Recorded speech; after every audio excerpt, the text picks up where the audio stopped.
এই যে ভোটবিহীন সরকারকে তারা বিদায় করে বিএনপি চেয়ারপারসন ও সাবেক প্রধানমন্ত্রী খালেদা জিয়াকে নিয়ে সিনেমা নির্মাণের পরিকল্পনা চলছে।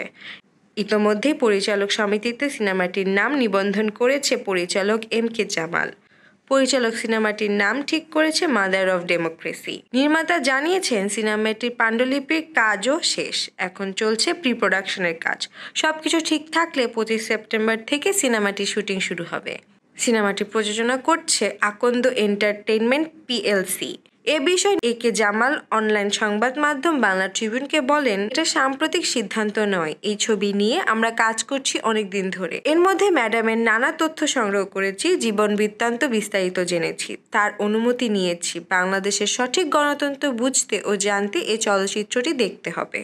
সিনেমা নির্মাণে অনুমতি, অর্থায়ন, নাম, চিত্রনাট্য আর শুটিংয়ের ডেট চূড়ান্ত হলেও নির্মাতা পক্ষ এখনও প্রকাশ করছে না খালেদা জিয়ার চরিত্রে কে অভিনয় করছে।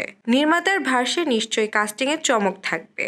এত বড় একটা সিনেমা তো যাকে তাকে দিয়ে করানো যায় না। শুটিংয়ের আগে সিনেমার কাস্টিং জানানো হবে।